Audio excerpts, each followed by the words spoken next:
Assalamualaikum. I am Amar Maruf from Department of Field Crop, Akdeniz University, Turkey. On this occasion, I will show the common methods of artificial hybridization in chickpea. Chickpea is the first rank among cool season legumes on the base of sowing area.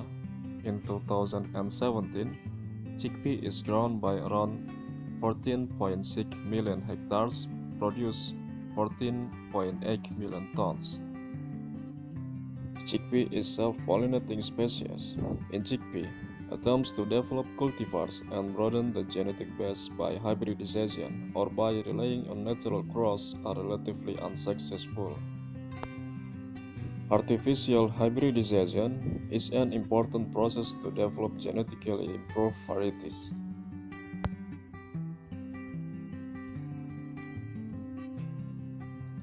In the first figure, the calyx is dorsally gibbous at the base. There are 5 sepals with deep lanceolate teeth. In the second figure, chickpea flowers have 5 petals. The petals are polypetalous, consisting of standard or vexillum, wings, and keel. In the third figure, in chickpea, generally there are 10 stamens in diadal pause or 9+1 condition. And the last figure, the pollen grains are orange.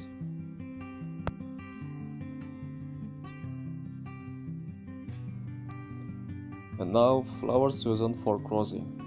As female flowers are chosen at the hooded bud stage, the corolla has elongated and the anthers are about half the height of the style. The stigma is receptive. For male flowers are chosen at the half-open flower. At this stage, the anthers attain the same height as the stigma, and the pollen matures just before the days change of the anthers. Self-pollination takes place at this stage, while the keel petals remains closed, preventing the entry of foreign pollen.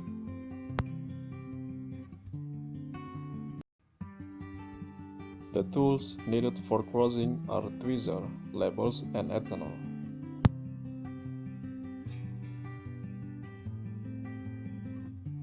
Before crossing, for hygiene, use ethanol in both hands, apply also on tweezer.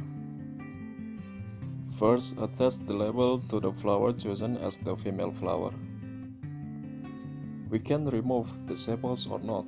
Open the wing petals, then carefully remove the anthers and expose the stigma on this female flower. Next, prepare male flowers. Remove the sepals and carefully remove all petals so that the pollen doesn't fall.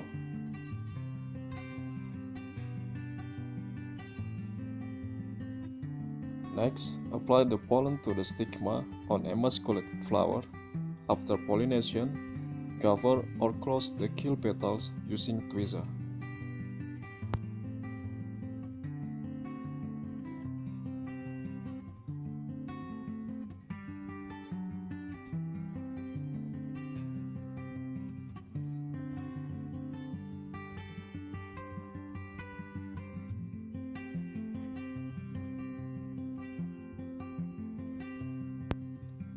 In the keel petals removal method, remove all sepals and petals on the chosen female flower.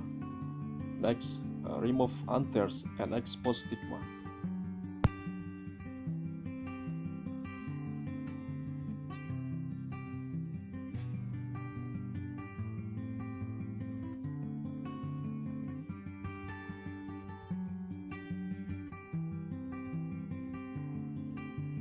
Prepare male flowers as in the hot petals method.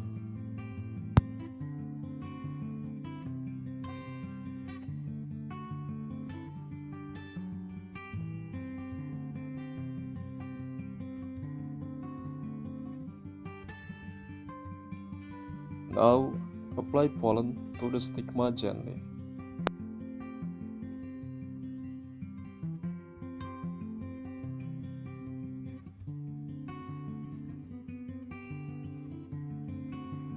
In these figures, you can see the pod development stage from the successful cross-pollination.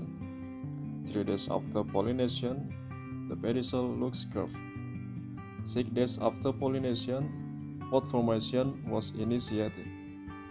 When the pod gets bigger, the petals disappear. The next stage after that, the pod continues to grow to a constant size. About 4 weeks after pollination, the pod becomes brownish, which indicates the seeds inside are getting denser and ripe. After that, the pod is getting full brown.